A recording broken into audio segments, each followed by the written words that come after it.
राधे राधे। राधे राधे प्रबुद्धजनम सब मेरे प्रिय सब्सक्राइबरों, मैं आपके सामने फिर से श्रीमद् भागवत गीता यथारूप लेकर आपके सामने प्रस्तुत हुआ हूँ। आपके सामने अध्याय 6 ध्यान योग चल रहा है। इसके अनुसार श्लोक को क्रमांक 32 से फिर से आपके सामने प्रश्न का व्याख्यान कर रहा हूँ। आशा आपको अच्छा लगे। प्लीज तो सपोर्ट करते रहिएगा, लाइक करते रहिएगा, कमेंट करते रहिएगा। राधे राधे। आत्मोप्ययन सर्वत्र समं पश्यति अर्जुनं सुखं वा यादि वा दुखं स योगी परमो मतः। हे अर्जुन, यह पूर्ण योगी है जो अपनी तुलना से सब प्राणियों की उनके सुखों तथा दुखों में वास्तविक समानता का दर्शन करता है। तात्पर्य यह है कि कृष्ण भावना भावित व्यक्ति पूर्ण योगी होता है। वह अपने व्यक्तिगत अनुभव से प्रत्येक प्राणी के सुख और दुख से अवगत होता है और जीव के दुख का कारण ईश्वर से अपने संबंध का विस्मरण होता है। सुख का कारण कृष्ण को मनुष्यों के समस्त कार्यों का परम भोक्ता, स्वर्ग भूमि तथा लोकों का स्वामी एवं समस्त जीवों का परम हितैषी मित्र समझना है। पूर्ण योगी वह जानता है कि भौतिक प्रकृति के गुणों से प्रभावित बद्ध जीव कृष्ण से अपने संबंध को भूल जाने के कारण 3 प्रकार के भौतिक तापों को भोगता है। क्योंकि कृष्ण भावना भावित व्यक्ति सुखी होता है, इसलिए वह कृष्ण ज्ञान को सर्वत्र विस्तृत कर देना चाहता है। क्योंकि पूर्ण योगी कृष्ण भावना भावित बनने के महत्व को घोषित करता चलता है। अतः विश्व का सर्वश्रेष्ठ उपकारी एवं भगवान का प्रीतम सेवक है। न चातस्मानमस्येषु कश्चन में प्रकृतम। दूसरे शब्दों में भगवत भक्त सदैव जीवों के कल्याण को देखता है और इस तरह यह प्रत्येक प्राणी का सखा होता है। वह सबसे योगी है क्योंकि वह शांताय सुखाय सिद्धि नहीं चाहता, अपत अन्यों के लिए भी चाहता है। वह अपने मित्रों जीवों से द्वेष नहीं करता। यही अंतर है जो एक भगवत भक्त तथा आत्मन में रुचि रखने वाले योगी में होता है। जो योगी पूर्ण से ध्यान धरने के लिए एकांत स्थान में चला जाता है वह उतना पूर्ण नहीं होता जितना कि वह भक्त जो प्रत्येक व्यक्ति को कृष्ण भावना भावित बनाने का प्रयास करता रहता है। योऽयं योगश्चाप्रोक्तं साम्ये मधुसूदन एतस्याहं न पश्यामि चन्द्रदास्तं विश्राम। अर्जुन ने कहा, मधुसूदन, आपने जिस योग पद्धति के संक्षेप में वर्णन किया है वह मेरे लिए अव्यवहारिक तथा असहनीय है, क्योंकि मन चंचल तथा अस्थिर है। तात्पर्य, भगवान कृष्ण ने अर्जुन के लिए चतुर्दशी से लेकर योगी परम मत तक जिस योग पद्धति का वर्णन किया है उसे अर्जुन अपनी असमर्थता के कारण स्वीकार कर रहा है। इस कलयुग में समान व्यक्ति के लिए यह संभव नहीं है कि वह अपना घर छोड़कर किसी पर्वत या जंगल के एकांत स्थान में जाकर योग अभ्यास करे। आधुनिक युग की विशेषता अल्पकालिक जीवन के लिए घोर संघर्ष, लोग सरल व्यवहारिक संसाधनों से भी आप साक्षात्कार के लिए उत्सुक या गंभीर नहीं है।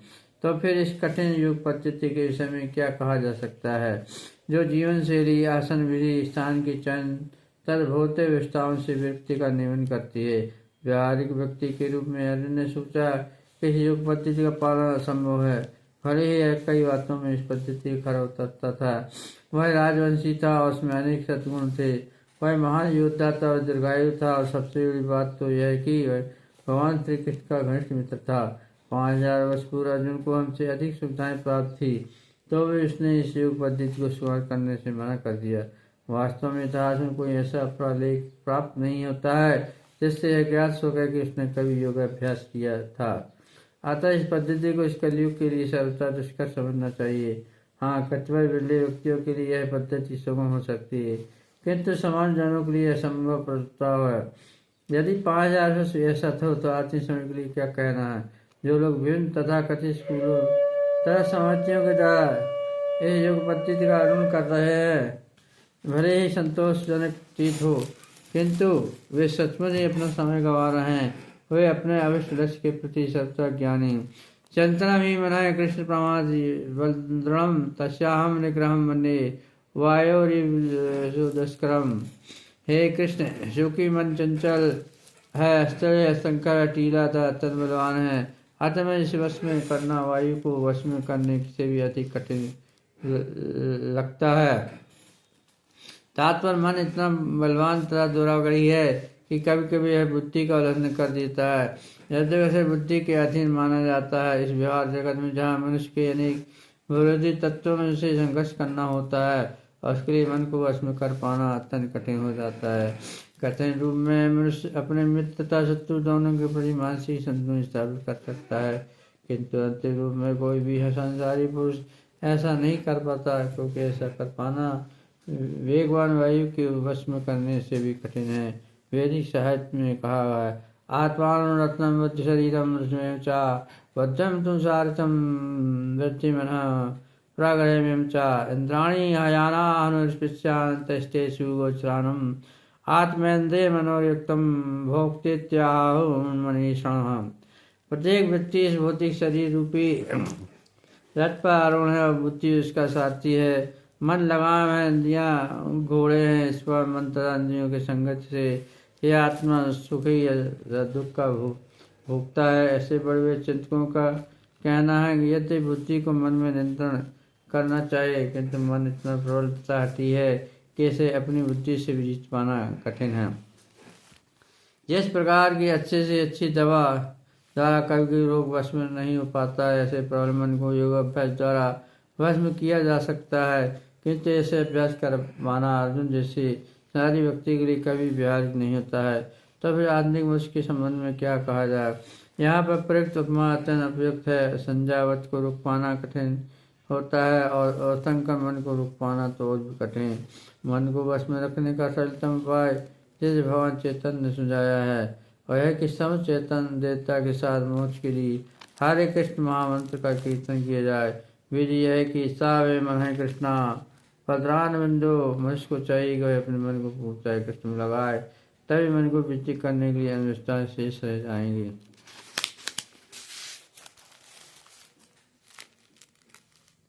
आज संयम महाभावो मनो दुर्ग्रहम चलम अभ्यासेन्दु कौन्ते वैराग्येण च। भगवान श्री कृष्ण ने कहा है, हे महाभाव कुंती पुत्र, निस्संदेह चंचल मन को वश में करना अत्यंत कठिन है, किंतु उपयुक्त अभ्यास द्वारा अथवा व्यक्ति द्वारा ऐसा किया जा सकता है, ऐसा संभव है। अर्जुन द्वारा व्यक्ति सटीले मन को वश में करने की कठिनाई को भगवान स्वीकार करते हैं, किंतु साथ वे भी सुझाते हैं कि अभ्यास तथा वैराग द्वारा यह संभव है।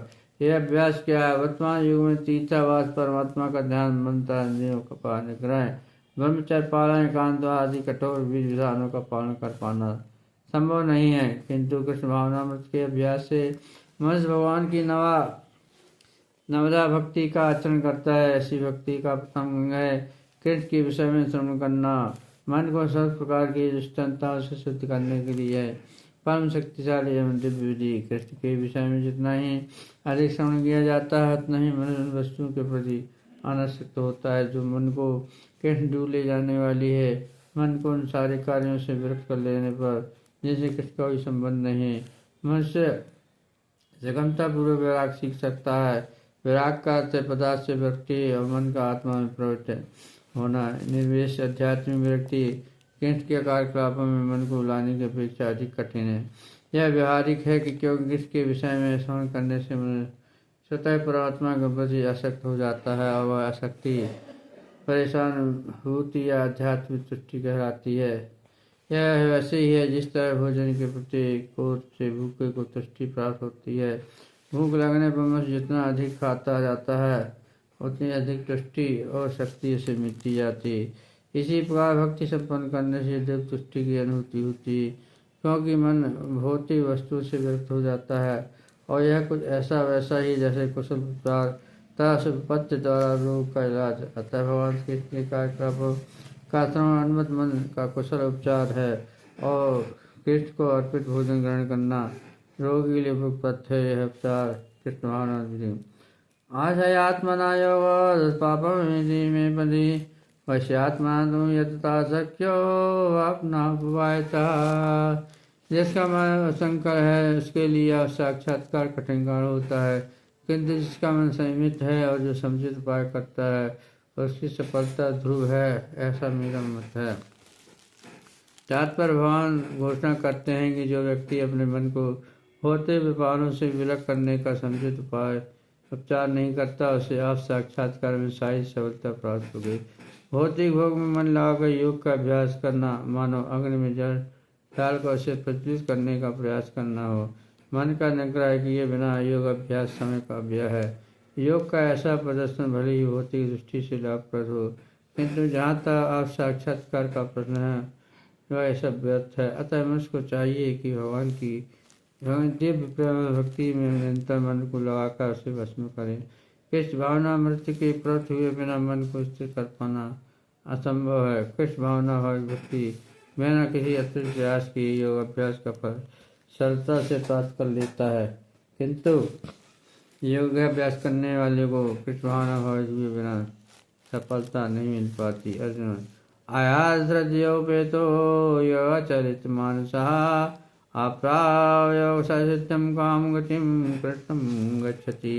अर्जुन ने कहा है कि असफल योगी की गति क्या है? जो प्राण में श्रद्धापूर्वक साक्षात्कार की विधि ग्रहण करता है, किंतु बाद में भौतिकता के कारण से विस्तृत हो जाता है और योग सिद्धि को प्राप्त नहीं कर पाता है। तात्पर्य भागवत गीता में आत्म साक्षात्कार का योग मार्ग का वर्णन है। आत्म साक्षात का मूलभूत नियम यह है कि आत्मा का भौतिक नहीं है, बुद्ध से भिन्न है और उसके सुख साधन जीवन का आनंद तथा ज्ञान में निहित ये शरीर तथा मन दोनों से परे हैं। आत्म साक्षात्कार की खोज ज्ञान द्वारा की जाती है, इसलिए अष्टांग विधि का भक्ति योग का अभ्यास करना होता है। ऐसे में से प्रत्येक विधि में जीव को अपनी स्वाभाविक स्थिति भगवान से अपने संबंध तथा उनका जो अनुभूति प्राप्त करनी होती है, जिनके द्वारा टूटी हुई शंका को दूर सके। किस भावना मत की सर्वोच्च सिद्धि अवस्था प्राप्त करते हैं। इन तीनों विधियों में किसी एक का भी पालन करके मनुष्य देर सवेर अपने चरम लक्ष्य को प्राप्त होता है। भगवान ने द्वितीय अध्याय में इस पर पद दिया है कि दिव्य मार्ग में थोड़े से प्रयास से भी मोक्ष की मेहनती आशा है। इन तीनों में से इस युग के लिए भक्ति योग विशेष रूप से उपयुक्त है, क्योंकि इस साक्षात्कार की यह श्रेष्ठता प्रत्यक्ष विधि है। अतः पुनः आश्वत होने की दृष्टि से भगवान कृष्ण से अपने पूर्व कथन की पुष्टि करने को कहता है। भले ही कोई आप साक्षात्कार के मार्ग को निष्ठापूर्वक क्यों न स्वीकार करे, किंतु ज्ञान की अनुशीलन विधि तथा अष्टांग योग का अभ्यास के द्वारा योग अभ्यास के लिए समानतः बहुत कठिन होता है। निरंतर प्रयास होने पर भी मनुष्य अनेक कारणों से असफल हो सकता है। पहला कारण तो यह हो सकता है कि मनुष्य विधि का पालन करने में पर्याप्त तक न रह पाए। दिव्य मार्ग का अनुसरण बहुत कुछ माया के ऊपर दावा बोलना जैसा है। फलतः जब भी मनुष्य माया के पास को छूटना चाहता है, जब वह विविध प्रॉब्लमों के द्वारा अभ्यासकर्ता को प्रेरित करना चाहती है, तो बुद्धि पहले से ही प्रगति के गुणों द्वारा मोहित रहता है और दिव्य अनुशासनों का पालन करते समय भी उसके पुनः मोहित होने की संभावना बनी रहती है। यही योग चंचलित मानस अर्थात दिव्य पद से विचल कहलाता है। अर्जुन आप साक्षात के मार्ग से विद हुए चलने के प्रभाव संबंध में जिज्ञासा है। काचन्न भयभ्रष्ट छन्नाम ब्रह्म नश्यन्ति अप्रतिष्ठो महाभाव ब्राह्मणम पति। हे महाभाव कृष्ण, क्या ब्रह्म प्राप्ति के मार्ग से भ्रष्ट ऐसा व्यक्ति आध्यात्मिक तथा भौतिक दोनों सफलताओं में च्युत नहीं होता और छिन्न भिन्न बादल की भांति भ्रष्ट नहीं होता जाता? इसके फल तो उसके लिए किसी लोग में कोई स्थान नहीं रहता है। तात्पर्य है कि उन्नति के दो मार्ग हैं। भौतिकवादी व्यक्तियों की अध्यात्म में कोई रुचि नहीं होती है, अतः आर्थिक विकास द्वारा भौतिक पर अत्यधिक रुचि लेते हैं, या फिर समुचित कार्य द्वारा उच्चतर लोगों को प्राप्त करने में अधिक रुचि रखते हैं। यदि कोई समुचित कार्य द्वारा लोगों पर अधिक रुचि रखते हैं, यदि कोई अध्यात्म के मार्ग को चुनता है, तो उसे सभी प्रकार के तथाकथित भौतिक सुख से विरक्त होना पड़ता है। यदि महत्वाकांक्षी ब्रह्मवादी सफल होता है तो दोनों ओर से जाता है। दूसरे शब्दों में वह न तो भौतिक सुख भोग पाता है और न आत्मिक सफलता ही पा सकता है। उसका कोई स्थान नहीं रहता है। वह छिन्न भिन्न बादल के समान हो जाता है। कभी कभी आकाश में एक बादल छोटे बादल खंड से विलग होकर एक बड़े खंड से मिलता है। किंतु वह बड़े विखंड से भी नहीं जुड़ पाता तो वायु से बाहर ले जाती है और उस विराट आकाश में लुप्त हो जाता है। ब्राह्मण प्रतिभास आज का उनका मार्ग है जो अपने आप को परमेश्वर की विभिन्न अंश जान लेने पर प्राप्त होता है और परमेश्वर ब्रह्म प्रात्मा तथा भगवान रूप में प्रकट होता है। परम सत्य के पूर्ण प्रकाट्य हैं। अतः जो इस परम पुरुष की शरण में जाता है वही सफल योगी है। ब्रह्म तथा प्रात्मा साक्षात्कार के माध्यम से जीवन के इस लक्ष्य तक पहुँचने में अनेकानेक जन्म लग सकते हैं। अतः जिस साक्षात का सर्वश्रेष्ठ भक्ति मार्ग भक्ति योग के स्वभाव होता है। तन्मय संयम करने चेतुमशेषता तदन्यम संशयास्याशेतानुनापुतते। हे कृष्ण, यदि मेरा संदेह है और मैं आपसे इसे पूर्णतः दूर करने की प्रार्थना कर रहा हूँ तो आपके अत्यंत कोई ऐसा नहीं जो संदेह को नष्ट कर सके। तात्पर्य कृष्ण भूत वर्तमान भविष्य के जानने वाले हैं। श्री भगवद गीता के आरंभ में भगवान ने कहा, सारे जीव व्यष्टि रूप में भूतकाल में विद्वान थे, इस विषय समय विद्वान है और भावबंधन से मुक्त होने पर भविष्य में भी व्यष्टि रूप से बने रहेंगे। इस प्रकार उन्होंने व्यष्टि जीव के भविष्य विषय प्रश्न का स्पष्टीकरण कर दिया है। अब अर्जुन असफल योग के भविष्य के विषय में जानना चाहता है। कोई न तो कृष्ण के समान है न उससे बड़ा है। तथाकथित बड़े बड़े ऋषि तथा दार्शनिक जो प्रकृति की कृपा पर निर्भर हैं, निश्चय ही उनकी क्षमता नहीं कर सकते। अतः संदेहों का पूरा उत्तर श्री कृष्ण का निर्णय अंतिमतः पूर्ण है, क्योंकि भूत वर्तमानता भविष्य के ज्ञाता है, किंतु उन्हें कोई भी नहीं जानता। कृष्ण तथा कृष्ण भावना वाली भक्ति ही जान सकते हैं ये कौन क्या है। राधे राधे मेरे प्रबुद्धजनों जो आज का प्रसंग यहीं विश्राम दिया जाता है।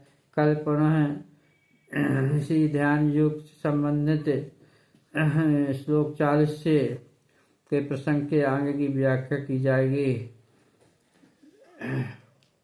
तो दोस्तों प्रभुजनों, कुछ अपन प्रभु को याद कर ले, कि प्रभु से प्रार्थना कर ले।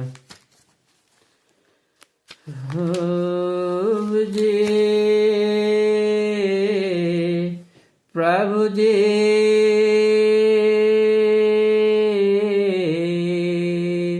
तुम स्वामी हम दासा,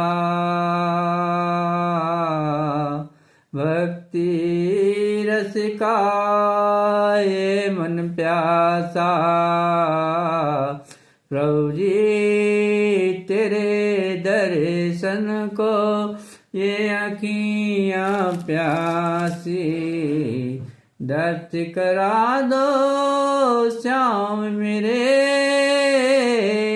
दर्श करा दो श्याम मेरे, प्यास बुझा दो इन नैनों की, दर्श करा दो श्याम मेरे, प्यास बुझा दो इन नैनों की। श्याम मेरे घन श्याम मेरे, श्याम मेरे, श्याम मेरे घन श्याम मेरे, गोपाल मेरे। दर्शन दो प्रभु, दर्शन दो प्रभु, ये अखियाँ प्यासी है प्रभु, प्यास बुझा दो श्याम मेरे। जैसे मीरा की प्यास बुझाई, जैसे मीरा की, जैसे मीरा की प्यास बुझाई, भक्ति रस का पान कराया, वैसा ही भक्ति रस का पान करा दो श्याम मेरे, मुक्ति का द्वार दिखा दो श्याम मेरे, मुक्ति का द्वार दिखा दो श्याम मेरे। ये अखियाँ प्यासी प्यासी है प्रभु दर्श करा दो, भक्ति का रस पान करा दो। ये मन तेरे चरणों का दास प्रभु, ये मन तेरे चरणों का दास प्रभु, इस दास की प्यास बुझा दो। श्याम मेरे घनश्याम मेरे गोपाल मेरे, तुम स्वामी मेरा सा, इस दास की भक्ति रस का पान करा दो। घनश्याम मेरे